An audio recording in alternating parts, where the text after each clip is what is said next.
Welcome to the most must-listen to show on the internet. Welcome to AEG. I am your host, JB, and I have Goose. Hey, everybody. And Marlon. Hey, guys. What's up? And first time popping his cherry on the AEG show, we have Andrew. Hey, what's up, guys? Yeah. It's one of Marlon and Goose's friends that Goose asked me if he could be on the show, and of course he can because we always are looking for people to join us. So who's ever listened to our podcast before, the millions and millions of listeners, yes. If you've ever heard me talk about Andrew and like the PvP savant, this is the guy. Yes. Like Yours truly, one of a kind. No, I'm fine. and I don't mean like toot our own horn or stuff like that, but this guy knows his But shit. you're going to. I seen him do some retarded ass shit that make me go, how do you pull it off? He's one of the 9,000 people who has the Redrix Claymore, unlike you do? Marlon, unlike myself. Yeah. Interesting. So let's just not get into that, please. Are you a little salty about that, Marlon?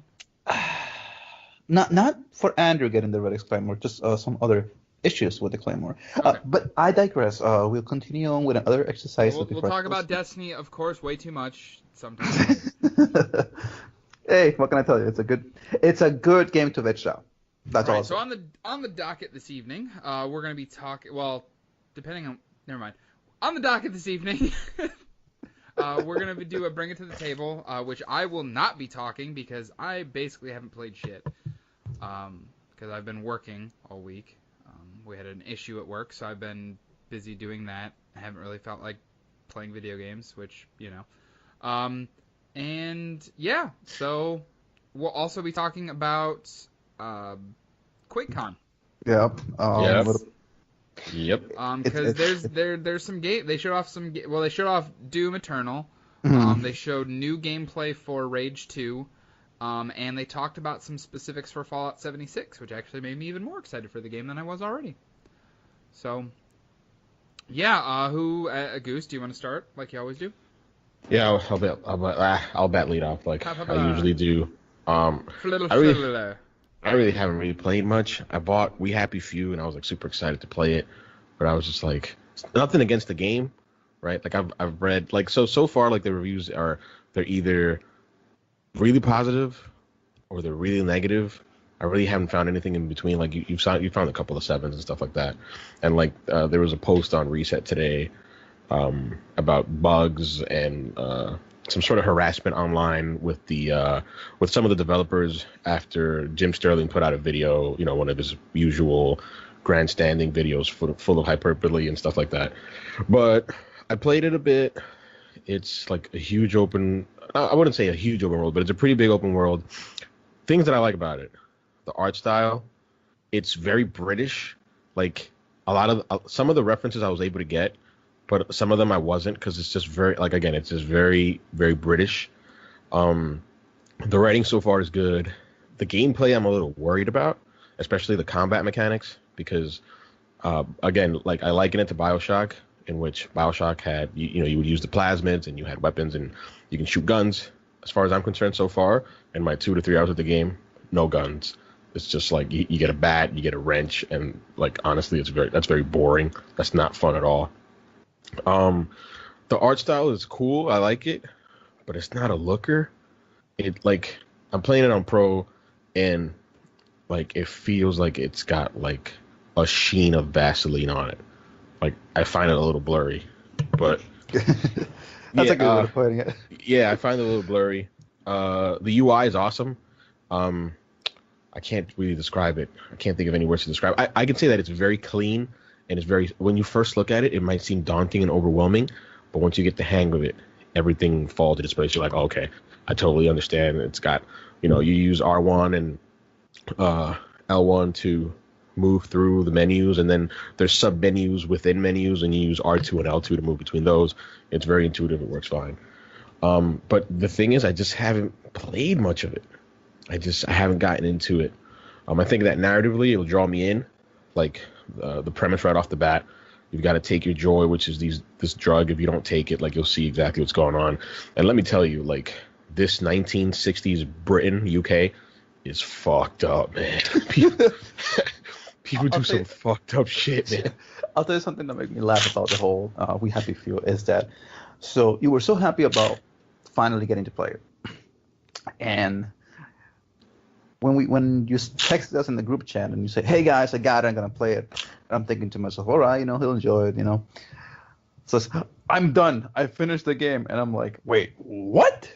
How? It's only been like what 5-10 hours? Are you kidding me?" No, like 5 minutes. I literally just popped it in and I was done. And I was like, "How the fuck happened?" And then he tells me like, "Oh, you have multiple endings and stuff like that." So in a technicality, he did beat the game, but I was like, "What the fuck?" Yeah, so like I don't want to spoil it for anyone, but so you play as 3 characters. My God, Arthur, Ollie, and then you play as this female character. I'm sorry, I don't know her name. So yeah, so you play 3 characters. There's 3 different endings based on the character that you play. But you start off as Arthur, and there was this decision that I had to do like right off the bat, like, hey, do this, and I didn't do it, and then just like the credits started to roll. I'm like, what the fuck? And then like it was literally over. I'm like. It's kind of like Far Cry, I think 4. It has a very similar intro where you have a decision to make, and if you don't do it, it rolls the credit. Yeah. I was gonna say the same thing. Yeah. That's exactly. I know what you're referencing. They did that in 5 as well. Are you talking about Sally Boyle, Gustavo?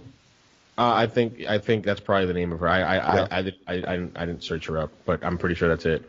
But yeah, no, Andrew's right. Like, it's literally, I think the decision in Far Cry 4 is like, hey, do you want to take your mother's ashes and continue on this adventure? And if you say no, it's like, all right, game over. It's basically the same thing. That's kind of cool, though.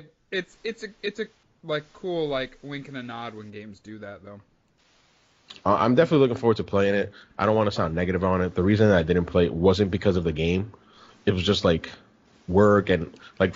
You were just exhausted. Yeah, I was just like, man, like it looks cool. I want to get into it. Narratively, it'll pull me in. I know it will, or I'm assuming that it will. But I just didn't have it in me to like invest into the game that this past weekend. That's kind of how I felt. I mean, I did play a little bit of. I played the first act of the new episode or new season of the Telltale Walking Dead, which that's about the only. And that was last night that I played that. I played like an hour of it. I mean, it's like I know that it's gonna pull me in, like, because those games always do. I always love Telltale games. But right now I'm just kind of like I don't have. I'm so like distracted with other stuff. I don't have the motivation to do it. So I completely understand where you're coming from, Goose. I know you didn't want to get into it, so I won't ask any specifics. But I'll be absolutely be honest with you if you want to ask me a question about it. I saw some gameplay on YouTube. How are the graphics? Like, I saw the graphics and I'm like, I don't think it's a new engine because I'm pretty sure that. I don't think it's a new engine either, but it looks clean. That game looks good. Yeah. I was like, wow, the character models, the faces. They'd updated a lot of the lighting and the character models and stuff like that. Yeah, I was like, wow, it looks good. Those games I usually play. It was noticeably different when I started the new season. Like those games I usually play, but I'm like the type of person who's like, I'll wait for like the whole thing to come out and then I'll get it. Yeah, I'm the exact opposite when it comes to those because I love that they're bite sized. Like I can sit down in an afternoon and play through an episode.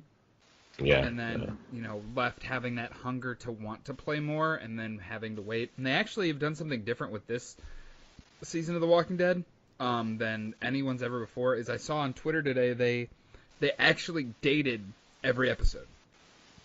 They've never done that before. And I hope they can stick to it because that's one of the biggest problems with Telltale, where like they were so inconsistent with the delivery and the launch of their episodes. Which is like, yeah, I'm just gonna wait because they'll be like, yeah, so we've got episode 1 coming out, and then you wouldn't know when the next one would come, and then it'd be 3 or 4 months later. Yeah, and there wouldn't be really any like consistency on when they would launch, and that I'd always still be off. I think there's one that launches next month, like the end of next month, then the end of October, and then the beginning of December. So the wait between 3 and 4 is going to be the longest, it looks like. Okay. But I'm happy that, we're getting 4 episodes before the end of the year. So that's almost like a full season. Yeah, that's a good deal, bro. There's only 4 episodes for this final season. So, But yeah, so that's all. That's literally all I've played. I play a little bit of wrestling, and a little bit of Destiny. I've almost gotten the blue set of Soul City Heroes armor, but nice.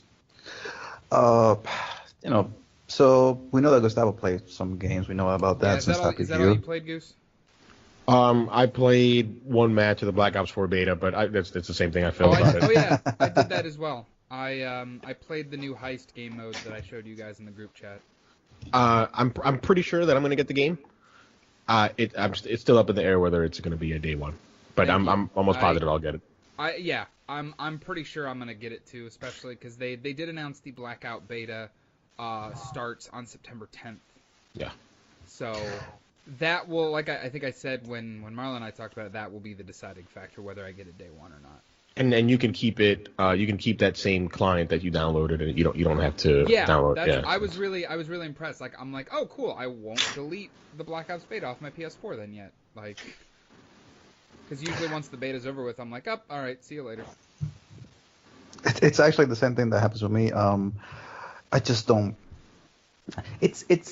I prefer when they do that because it's just so annoying that so I got the beta, I gotta get rid of it. Okay, now I gotta download the original game back on. It's like, I don't like.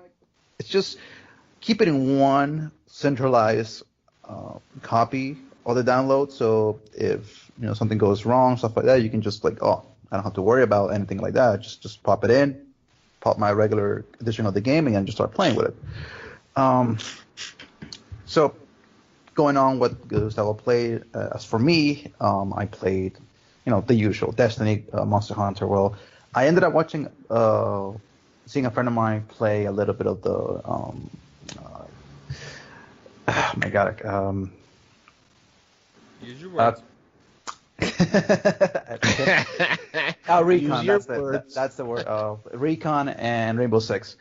Let's just say that Philip Houston, who used others' words. People's words. Oh, that's a good one. That's a good one. But I was watching Rainbow Six Assault, and it's just it's a good game. Don't get me wrong, but I just don't. I cannot click with it. I understand that our friend Nick loves the game, but I just cannot get into it. It's a little bit too much bullshitty for my taste. But other than that, there's just I've been on a rut. I mean, I want to play. I got so many games that I gotta go through the backlog. Like again, Ratchet and Clank. Not Monster Hunter World, but Wolfenstein. I gotta go back to beat Dragon Age and stuff like that. But the problem is Guacamelee 2 is coming out almost less than 2 weeks. Yeah. Yeah. Next week, man. Next Tuesday. And I really want to play it. I never played the first one. I played the first one. I think you can pre-order it for like $15, which is like yeah. If you pre-order it, you get a $4 discount. Yeah. So, and I've been thinking about finally getting Shadow of the Colossus, Dark Souls Remastered. I didn't say I was gonna buy it, but it's just you gotta do it. I mean, I bought all the Dark Souls games that have come out, so it seems like it's fitting to just finally get Dark Souls for the PS4 and just. Not gonna lie, that's one of the biggest surprising things. I'm surprised that you didn't get Remastered because I know you're such a huge fan of those games. That caught me off guard. I figured you were gonna wait now that they just recently announced the Dark Souls release date for Switch. I know. I'll see what I can do. I mean, it's been just hassle at work, and it's like when I come home, I just want to play something that I know that I don't have to think about, and I don't have to just enjoy. So thinking about Dark Souls, which actually I'm gonna send it out to my little friend here, Andrew. Is question. When you beat Dark Souls 3, do you beat the entire campaign, including the DLC, or do you just beat the regular game? And do you beat the secret boss of, that's the, oh my god, I can't think of the word right now. The Nameless King. It was just a base game. And I believe I just got the standard ending. I didn't go for any of the alternate endings. Gotcha. I've never beaten another, I guess, Dark Souls game before. Usually I get pretty far and then get super frustrated and just quit the games. But I stuck through it with this one, and I just wanted to get, I guess, a completion under my belt. So I didn't go for any alternate. Maybe on another playthrough or something. But at this time, I'm satisfied with just the standard ending. That's the word that I'm looking for. Satisfied. You see, my little friend Gustavo over here, he is too much of a chicken to play Dark Souls games. So because he gets like really frustrated really quickly. So the fact that Andrew was able to beat it, now this is a little challenge for you when the new Dark Souls game comes out, or no, not the new one. No, I think my best bet. No, not even. That's supposed to be harder. I think my best bet, simply because I would want to play something that I enjoy being inhabiting in terms of the world, it would have to be Bloodborne. It's the only one that I really got into in terms of I played it for like more than 4 hours. I was like, man, I really like this world. And then I was like, I'm not with like banging my head against the wall for a couple hours. In terms of difficulty, I would say Bloodborne's harder though than Dark Souls. That's the problem, bro. Like you're only looking at the first part, which is like the vampires and werewolves things. It gets really dark and really creepy by the middle of the game. I'm not gonna lie though. Like I think I told Marlon. I think I sent them this link before. There's this dude on YouTube who makes like these crazy ass long ass video game documentaries and like analysis. Joseph Anderson, and like he made like an hour and 30-minute like analysis on Bloodborne, and like he sold me on it. And I'm like, man, if I could just get past like these monsters, it would be so fun to play. Like this game is so cool in terms of the lore and the world building. So even though it'll be the hardest one, it'll probably be the one that I would want to do. All right, fair enough. So Andrew, what else have you been playing? Other than Dark Souls, I purchased Dead Cells this last Sunday, and man, let me tell you, that game is some serious fun. I'm not sure, is this like a spoiler-free podcast, or am I just free to? If it's fairly like light spoilers, I don't mind. Okay. Or we can always get like a spoiler tag. We'll be like, hey, for the next 2 minutes or whatever, just tune out or something. Right. Yeah. Man, I'm not sure. There's so much to talk about on this game. So basically, you start off as like a undead, like this ninja dude. Okay. And it's just like a 2D platforming game. Very fast-paced action. Is it on like the same vein as Castlevania, Metroid, stuff like that? For me, I say more along the lines of like a Metroid game. That's what it felt like to me, at least. Yeah, they've said a lot of Metroidvania style stuff in it. Right. I can't really compare it to, I'll say, Castlevania. I played very little of that game when I was really young. So my memory on that game is probably not a good comparison for this game. But I think after playing Dark Souls, I was looking for like another, I guess, challenging yet satisfying game, and man, I didn't hit it on the head with this one. Is it like a roguelike? Like, oh man, I can't think of like Enter the Gungeon, where like everything's like generated procedurally. Yes, it is procedurally generated. So there you go. That's like you play as like this undead ninja basically. And I guess your goal is just to get to the end of the game, beat the final boss. But every time you die, each level shifts basically. You play on this I guess place called like an island or something, where the island's supposed to be like alive or something, and so all the levels constantly change. Gotcha. So every playthrough is unique, just on level wise. But interesting.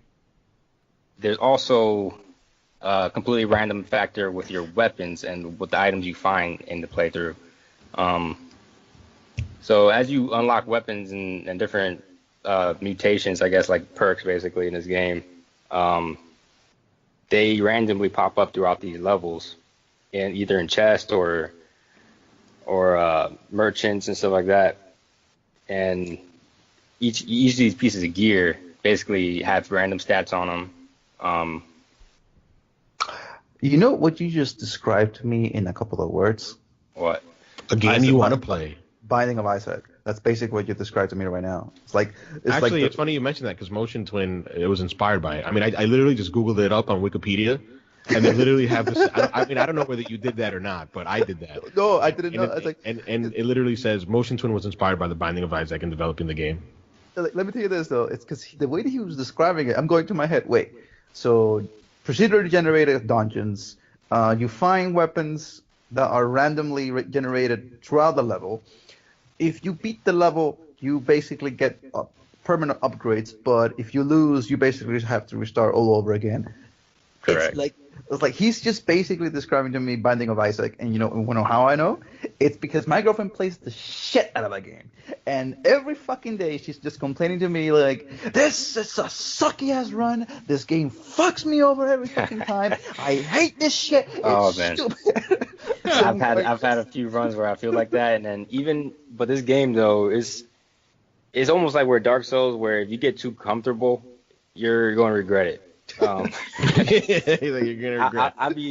I'll have like the weapon loadout I prefer in that game, which is basically like a freezing attack that like freezes enemies in place, and then have some kind of weapon that does like bonus damage to freezing enemies. And I use that combo. That's like my favorite combo in the game right now. And I think I have a run to. This is what I feel like. I have a run to get to the final boss, and then I get to some random part of some random level, and this one dude would basically just combo me and kill me instantly. And there goes my run. Damn. That's just... It's very frustrating, but man, I can't put it down. Every time I play it, like I want to just get to the end and beat it. But I've gotten to the boss a few times, and I still haven't gotten a chance to beat the game. Wait, so you're close? You're close to beating it? Yeah. I wouldn't say close necessarily. Okay. Now, my question is, when you like die, do you retain anything, like run to run? Okay, so there's certain upgrades you get where you could retain gold, and then gold is one currency in the game where you could buy, like you open doors throughout the levels, or you could buy from the merchants that randomly spawn inside these levels. So there's some perks that let you retain a certain amount of gold after death, and then there's another currency I believe called cells, that these are what's used to unlock new weapons and stuff like that. Those you lose those on death. Gotcha. Luckily though, at the end of each level, there's, I guess, NPCs where you could spend those items at. So you don't have to, as long as you complete the level, you can spend those, put them towards an item you want, and you'll be good. But if you die mid-level, you lose everything. Wow. And start from the very beginning again. Okay. And then there's what seemed like a pretty, like, I guess when I first started playing it, I was having fun with it, but I thought there was like a limited amount of levels or something. I was only playing a few levels over and over, but then I came across a boss that dropped like a rune or something. I think is in the game it's called a rune, and it gave me like a permanent ability, I guess you could keep throughout the game. And with that ability, I was able to unlock pathways to other areas that have more difficult enemies but better loot. So you have options to take either the easy routes and get worse gear, or you could go these harder routes and get better gear. Gotcha. But then there's also like a speed run aspect to the game as well, where each level has like a door that's a timed door, and if you want to take the speedrunner route, you could gun it for these doors and get good loot pretty much, but you could also take your time and try to just explore the levels and keep it safe. Okay, so basically is that the way that the developers created this game, Motion Twin, is what you're telling me is that not only is it geared towards the person who wants to get a challenge, but it's also geared towards speedrunners, it's geared towards people that just it's not like how can I explain this? you cannot just say, let's say for example, you can only speed run this part of the game and that's it. No, you can take your time and explore, but if you want to speed run, you have that option as well. Correct. Yeah, that's true. One of the things that I wanted to talk about this game is that it was in early access for almost a year before it came out for the other consoles. And the funny thing about this is that Anna had asked me to buy this game for her like last year, and I didn't realize like that it was this specific game. I was like, oh, Dead Cells, okay, she wants it. Completely forgot about it, and she tells me, Dead Cells finally coming out for the PS4, Xbox, and stuff like that. And I'm going, wait, didn't I buy this game for you like a long time ago? It's only coming out until now. And she's like, no, it was in early access. And I go, oh, okay. So the fact of the matter is that this game was in early access for almost a year. So if you had Steam, you could play it for almost a year. You mean to tell me that fucking Philip Musing couldn't get a fucking review in a fucking year? You mean to tell me that you had all this fucking time? You had to go and fucking plagiarize this shit over there? Get the fuck out of here with that, okay? That was a good one. That's a good one. Are you kidding me? Like that's insane that you have to think about. And then you go in a fucking fight with fucking Jason Schreier. I get that. Nah, bro, you're stupid. Okay, there's idiotic, there's moronic, and then you have Philip Musing on the top. Okay. I thought you were gonna say something like, "Man, I regret it. I should have got it from a girlfriend or something." No, I did get it for her. She plays it. She enjoys it. It's just that I'm like, that's what got to me to the point where I was like, really? Like, how the fuck can you have so much time and you have to fucking plagiarize? It's kind of crazy. Like over the past couple of days, like so much things have come out in terms of what he's plagiarized. It's a little pathetic, to be honest. It's you know, I didn't defend the guy, although I felt bad for like all the backlash he was getting. But now, like, I'm not happy that like he's being put through the ringer, but I'm just like, you kind of deserve it a little bit. You kind of brought this upon yourself. That's my point of view. It's when it comes to like games and stuff like that and journalism, and I know that people take it as like, oh, it's just games. You don't have to like be so like professional about it. But like, you have thousands, millions of people that don't have the money to play every game available for you. Okay, you have all these people in the world that may have only $40-$50 out of the entire year to play one game, Sure. and they listen to reviews and they read them because they want to make an informed decision that, hey, listen, if what he's had so much fun in a game, maybe I'll enjoy it, and once you read reviews, you can for the most part tell which if the person that you're writing to or reading to or listening to has the same taste as you. And if you know that person enjoyed it, you might enjoy it as well. So it's supposed to help you, make an informed decision that for a game that you may like or not. And the fact of the matter is that it doesn't have to be a complete correct grammar, and it has to be like the best, like a fucking thesis on a fucking university level. But being honest and just showing your real feelings about a certain game, whether you like it or not, is what people want to hear. And the fact of the matter that you cannot even show your feelings, the emotions of what you just played, you cannot write them down. You don't have the ability to be able to create a sentence that says, I like this game, I didn't like this game. No, you have to go and plagiarize somebody else's work. Is, I wouldn't even say pathetic, just, disgusting is the word that I could say, because you are being put in a job where you're getting paid to show your readers and to show the people who enjoy these games your opinion, not somebody else's opinion, your opinion. And the fact of the matter, you can't even do that is, Yeah, he was. Yeah, it's kind of sad. The guy's a habitual plagiarist.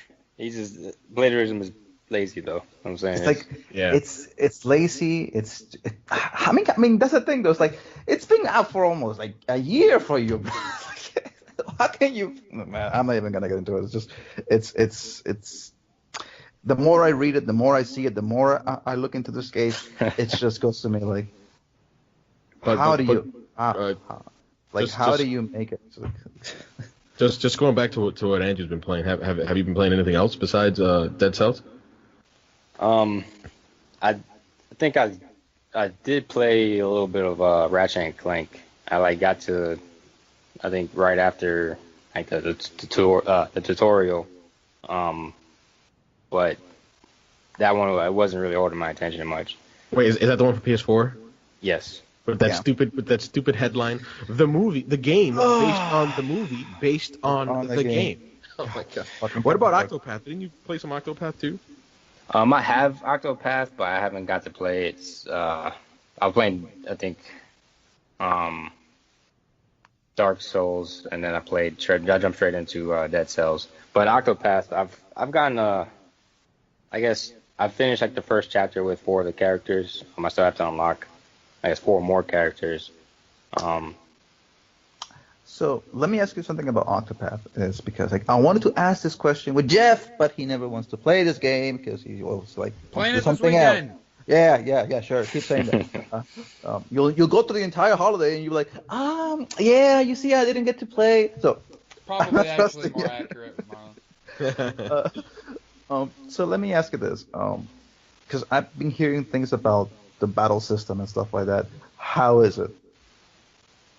If you like, I guess, JRPG, old style, like Final Fantasy, that turn-based combat system, you should like this game. Is there any specific reason why I should use a specific character over the other one, or because you said you finished the main first chapter with 4 characters, so does that mean that every storyline is connected, or it's just like I guess to my knowledge, I think all 8 stories intertwine at some point or another. But each character has their own story that you could play through. Okay. And I believe you have to be that character. Don't quote me on this. I'm not far enough in the game yet, but I believe you have to be those characters to play through their stories, or have them in your party at least. So you have to play with every character if you want to complete every storyline. Okay. I'll probably play it when I get the Switch, and probably beat it before Jeff by this point. Yeah, probably. How's it look? Have you been playing it handheld, or have you been playing it on dock mode? I like to play my Switch handheld. I mean, if I'm gonna play something on my TV, I'm gonna play my PlayStation or my Xbox. Yeah. That's an indictment on the Switch. I mean, my PlayStation is my TV is a 4K TV. Is here. I feel like I'm not putting it, not using it for the right reasons if I'm playing on the Switch. That's like saying, I have a Ferrari, but I'm not gonna use it for a crappy shit. No, I am gonna keep it for just a good racing. If I need to do something else, I'll go for my Honda. I'll do it. That's pretty much. But visually, the game, it looks awesome. It has a pretty unique, I guess, style to it, where all your characters are like these, I guess, 2D, pixelated characters. But the world itself is 3D. It almost reminds me of a Paper Mario type thing, where your character is like a 2D dude standing in a third dimensional world. 2.5D. Yeah, you could say. But yeah, visually it looks pretty awesome. Let me ask you something. Would you recommend this one over Dragon's Crown? Dragon's Crown. Or you never played that one? I've never played that one. Look, if you ever get yourself a nice, this is a little thing for the PS4 because it just came out for the PS4 after being on the Vita. If you like that type of Octopath thing, which is kind of like 2D, almost 3D thing, get yourself Dragon's Crown. It's really fucking beautiful. Typically, though, I'm a first-person shooter fan, so I spend most of my time in those first-person shooter games like Destiny, Call of Duty, Battlefield, etc. So the games have to really stand out to me for me to jump onto them, like Dark Souls or Dead Cells or any other, I guess, non-first person shooter game. You just like difficult games, okay? Just like that. That's my forte, though. I mean, you ask anybody that I play online with, that's what I'm best at. Yeah, I mean, but I think we can all, Marlon and I can vouch for Andrew. Like, first-person shooters are what he's primarily good at, but he is very diverse in what he plays. So he's definitely a good addition in terms of, hey, he can talk about games and knows what he's talking about. So that's a good thing. Right, definitely. All right, so now that we've talked about everything that we've played under the sun. Yeah. What did you guys think of Quake Con? It was awesome. Yes. Doom Eternal. I'm excited for Doom. Rage 2 looked good. Yeah. Fucking phenomenal, dude. It's funny how that was like Doom Eternal. Yeah, Rage 2 was like okay. No, Doom Eternal looks awesome. Doom Eternal does look awesome. Again, I gotta go back to Doom and finish it. I've been told by various people like, dude, you're like 2 or 3 hours away from Whoa. You have not finished Doom. No, I haven't. Neither have I, Andrew. Neither have I. Whoa. What y'all doing? Get off this podcast and go play some Doom. Yeah, no, I haven't finished it yet. I've been told that I'm like 2-3 hours away from rolling credits. But I saw the trailer, and then I saw like that 25-minute thing they put up. I was like, oh my god, it's like the same dance. It's like you're dancing with these demons. And I'll be honest, like when I first played Doom, it was a little oppressing for me because like I had to constantly be on, and as the Doom Marine, like you have to chase them. Your job is to kill demons. Like you're here. We're gonna give you cool weapons. Your job is to chase these demons around and kill them. This isn't a horror game. This isn't a scary game. You aren't scared of them. You aren't gonna use cover. You will chase them down and you will kill them. And blow their fucking brains out. Yeah, and like if you're not in that I'm gonna kill things mood, like it can be like a little not intimidating, but you're just like, oh man, I don't want to chase these things, right? So you have to be in the mood for it. At least for me. And I totally agree. And I enjoyed the shit out of it. I can't wait for that second one. Like there's this shotgun that has like this. I don't want to say a get over here mechanic, but it's got like a grapple. Like a grappling hook, yeah. Yeah, it's got like a grappling hook. And when I saw that, I'm like, oh my god, that's gonna change the entire dynamic of how they build, like the level design of the world, and I'm pretty sure the platforming, because like believe it or not, the first one for a first-person shooter had some pretty cool platforming elements. And I'm like, oh man, I gotta go back, finish Doom. I told guys in the chat, I was like, man, I want to go back and play Doom. I'm thinking of just not even finishing what I started, like straight up just restarting all over again, and just straight up beating it. Either way, you won't be disappointed. I mean, the game it's a fantastic game. I would have to, I guess, disagree with you being on like you have to be in the mood for it, because literally as soon as I start playing the game, it puts me in that mood. That's just the type of game it is. As soon as I get one of those kill animations going, it's just awesome, and I'm getting pumped. And I guess the biggest complaint for Doom 1 was just from not just from myself, but from I guess the gaming community who played the game, is like a lack of variety of enemies, and then I guess lack of like boss fights type thing. And this game, like the trailer I seen, there's a lot more enemy types at least. I'm hoping that's not all of them. But it looks like they're taking big steps in the right direction though.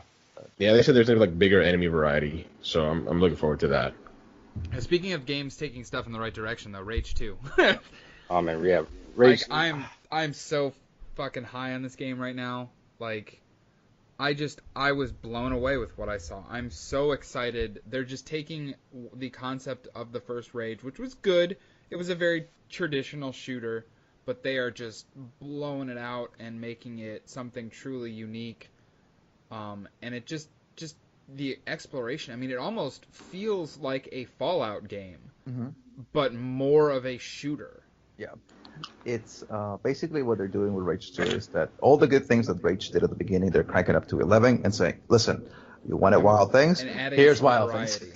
What I'm excited for Rage 2, believe it or not, and just a quick aside here, for whatever reason, there was like a small little controversy, as there always is on the internet, where there was a trailer in which it said, oh, and Avalanche is going to use the full id culture or whatever to make the shooter, and there was some sort of confusion as to whether id was helping with the shooting elements, and Avalanche just came out and said, no, we're developing this game full stop, like we're making everything. So that's good to know. But one of the things that I'm excited about, as somebody who was a big fan of their last game, Mad Max in 2015, is just the car combat game. Like in Mad Max, I was like, looks sick. In the trailer, when they blew up that semi and it just does all these flips when you take it out and all this stuff, like, just looks ridiculous. Yeah, I can't. Like, if it, like, just like the variety of the environments now, because I mean, the first one was a desert. That's pretty much the only. I haven't played it. Like, I own it on back compat on Xbox 360, and I'm waiting for a 4K update so I can get on it. If not, I'll probably just have to play it before. But yeah, I haven't played the first one, so like, there's no frame of reference for me. But for me, like, the thing that got me hooked was just watching the car combat, because I'm pretty sure the shooting is going to be good. But if it's like this type of game there was car where combat you could in the just first one, but not nearly that fleshed out. Okay.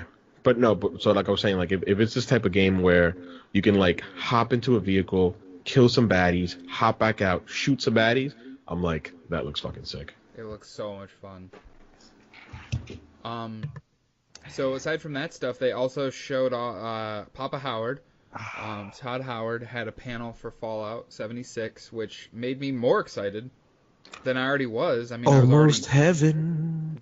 Yeah. West Virginia. Blue Ridge Mountains, Shenandoah River. I was letting it go. All right, I'm sorry. Go ahead. No, you're fine. The thing is this, though, about the panel with for Quake Con for Fallout 76. It's I understand that it's Gary Steeman is presenting these three people, and it's Chris Meyer, Jeff Garner, and I know they don't have the same pool that Todd Howard has. But I just felt bad when he's like, and here's development director, Chris Meyer. Everyone's like, here's project leader, Jeff Gardner.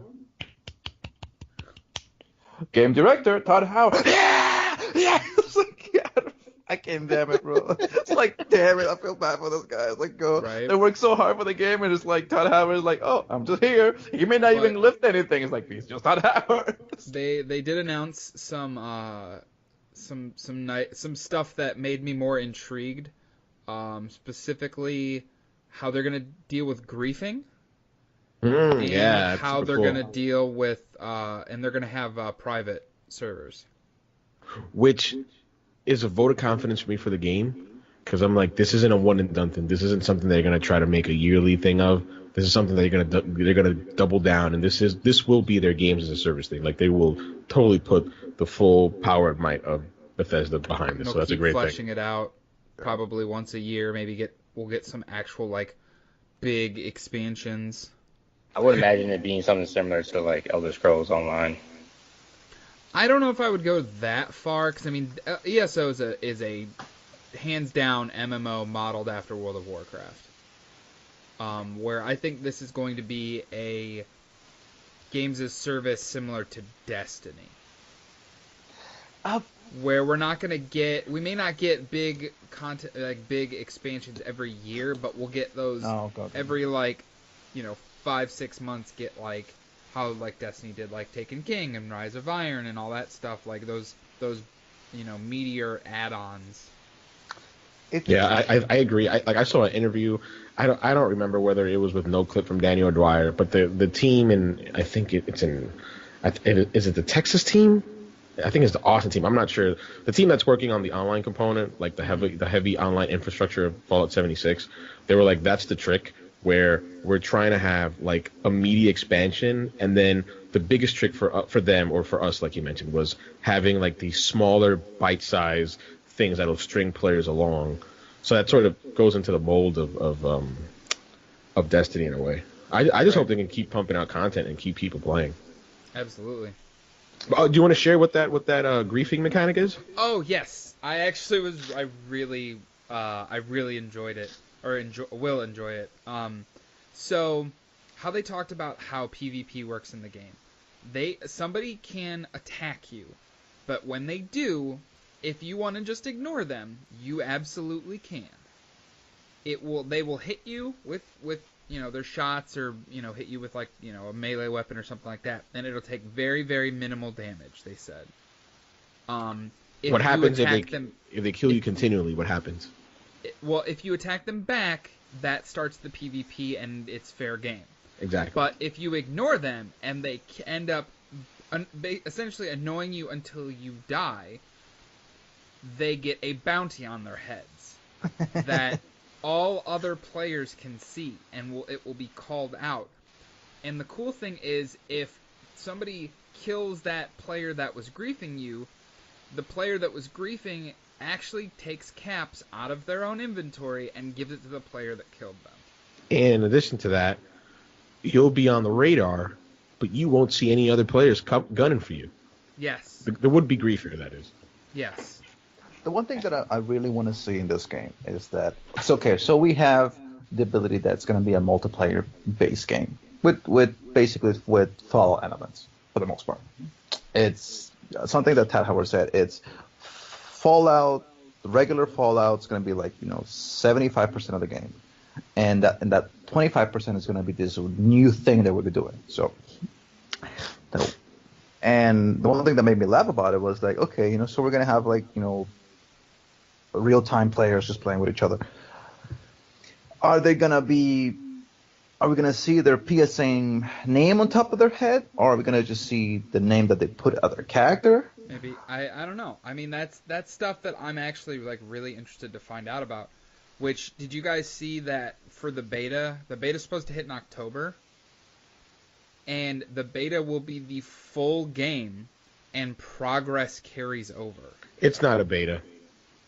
Yeah. I'm sorry, Bethesda, I love you, but I have to call you out on it. It's not a fucking beta. Yeah, if they're releasing the full game in November, it's not a beta. If you're releasing the game, if you go by the precedent of how the games are manufactured, right? Yeah. The game is already the gold disc is gonna be ready in October, right? And you're gonna launch in November. There's no way that shit's a beta, right? So bullshit. It's one of those things where it's like it would essentially be considered early access. Yeah. Yeah. If you wanna, What they should have said is just when I have. But the cool thing is the nice thing though with something like this is if you don't like what you play, you don't have to keep it. You don't have to put down your money, I guess. Is it an open beta? I thought you had to pre-order. You do have to pre-order it. So you pre-order it, and then if you don't like it, you cancel it. Oh, okay. That goes without saying. Yeah. The one thing, because can you imagine you're playing in this beautiful West Virginia town, and and all of a sudden you're like, got killed by Pussy Destroyer 6984, and you're like, bro, right. I don't want that. You know what I thought of when they talked about the griefing? I'm like, God, it's just the way my mind works. I'm like, what would be fucking crazy? Like, if I had a band of 3 other people, however many people you can have in a party, right? And just, like, get, like, really strong and, be super powerful, and then start griefing people. Like, just start griefing the shit out of people, and knowing that you're going to get folks coming after you. But you know what? Bring it on. Bring it the fuck on. I'm more powerful. I have a feeling there's going to be a lot of people that do that. Like a group that's just like, fuck it, we're going to grief you anyway. That would be awesome. Gustavo, let me put it this way. Well, I think Todd Howard put it, they're going to turn assholes into interesting content is the way that he... Did you see the tuba part? Yes. The thing about the tuba. So just for the listeners, there was one part where Papa Howard is like, so there's we're playing their in-house beta or whatever, and internal testing, and he's like, so one of our players, he's basically like baiting folks to come in, and he's just playing the tuba, and he's on this like road, and on the sides of the road there's like foliage, like super high foliage, and he's got like these machine guns, and you can't see them, and as soon as like people get into a certain range, they just start getting mowed down, and all the time he's just playing this tuba. Dude, the one thing that made me laugh about the whole situation was that the minute I stopped watching Quake Con, and I'm like, okay, I watched the panel, I'm done, I go to Reddit, because who doesn't go to Reddit? And some of the comments in Reddit says, I cannot wait to create the real like Ku Klux Klan and go kill only black players. Oh like, my God! I'm Jesus like, bro, Christ! people are stupid. And like the fucking like the comments are like, "Let me join. We're gonna make the South great again." Oh my God! These people are so fucking That's bad. messed up. I was like, really? Really? You could have picked something better, like like being a patriot. You could have been some. No, you're gonna go right into the fucking South with fucking the Ku Klux Klan. You race, this son of a bitch, man. I was like, God damn it. I was like, damn. And the worst thing about it wasn't the fact that he said it. It was the fact that like how like 18 people. People were like, I was like, yeah, that's a great idea. God damn it. So stupid. So, anything else you guys want to add about Quake Con? Andrew, anything? I think I'm good. I think one thing that I'll say about Quake Con is that I'll be playing it when it comes to Doom Eternal, but the whole time that I get that grappling hook, I'll be like, "Get over here! Get over here!" That's the first thing I'll be saying. Like every single time I see like a demon spawn, I go, "Get over here, mother!" Definitely. But anything else you guys wanna add on real quick tonight? I can't think of anything. Just like I guess some quick news. I just read right now that Diablo 3 may be getting a Switch port. Oh yeah, I was gonna mention that. Thank you. Yeah, Diablo 3 may get a Switch port. Supposedly there's a new Xbox Elite controller incoming in October with codename Washburn. Which, man, I really wanted that Scuff Vantage, but I'm like, man, I never did get an Elite. But yeah, that's coming in October. Yeah, I'll let you know how that Scuff Vantage is in like 2 weeks. Oh, yeah, that's right. Yeah. You're... Oh, just real quick story. I accidentally ordered one from the actual Scuff store. Not accidentally. It wasn't accidental. I just ordered it and I was like, you know what? I'll keep it and then I'll cancel it. And these motherfuckers didn't have an option to cancel it. I'm like, what the fuck? So I literally had to call customer support to cancel it. Get them to cancel your order. Yeah, it's the craziest Weird. thing. Don't ever order through Scuff Gaming if you ever decide to cancel. If you're not 100% sure. If you're not 100% sure, yeah. Weird. It's just funny when it comes to like different things that make you go, wait, what? How? Like, Gone Home is coming to Switch. I know. Man, Switch is like a port house. It really is, man. It's a beautiful. The thing is this though, we're talking about just decent, wonderful games. Great games, yeah. Like Okami HD just came to the Switch. Damn it! Why did I did this to myself? Why? No. Yep. I went to IGN and I ended up looking up some of the old like limited editions PS4s. Oh yeah, I was watching that at the beginning of the podcast. Yeah. Damn it, bro! Oh, that's so fucking damn. There's so many nice PS4s. God, Lord, that Fate, the Fate Stay Night one with fucking Saber and fucking Nero. Oh, that's fucking beautiful. The Yakuza 6. The Fuck fucking your anime Dragon. wrestling, bitch. What? yeah, WWE, redneck anime for rednecks. Like, god damn it, bro. So stupid. Like, Yep. dude, like some people. Not wrong. It's not wrong, but it's like, I won the fucking gold. But seriously, like it's been, we have so many games coming out this year. Like, just Yeah, this fall is gonna be fucking dumb. it's just, you know. For a lot of the things that we've been playing as gamers, I'll tell you this though. This is probably like this past 10 years, you know, since 2008 to now, you know, it's just been. You cannot complain about being born in this era of just like wonderful games with wonderful fucking cinematics, and it's just, yeah, we complain about the bullshit that some of the developers do, but. Like, more often than not, we just have this wonderful moments in time to just enjoy games, you know, like and you can share them with people. And that's the thing. Like, before, like, if you were born in the 70s, 80s, if you wanted to share it with people, you share it with your immediate group and that's it, you know. You could not find out other people that had, like, this STEM ideas or just debate with you about a video game. But now you can. And honestly, it's a great time to be a gamer. I mean, like, it's just just looking at this, because I'm looking at this like wonderful like PS4 Pros and edition and stuff like that. Like when for the NES, that's it. Gray and that's it. You know, you have nothing else. Unless you're in Japan, you got the Super Famicom, which looked different. But I know what you mean. For the Atari 2600, that's it. That was no gold trim, no silver, no, just a hunk of fucking. If your game had a like game-breaking bug, you're fucked. That's it. There's You no were patch. Oh my god. Like we complain about stuff like that, but like to this man, it's like it's a great time to be a game. Definitely. So the fact that we're getting all these great games for August, September, October, November, December, January, and the crazy mother god February that's just jam packed with like 18 different titles that everybody wants to fucking play. It's just awesome, man. It's gonna be a crazy 6 months, guys.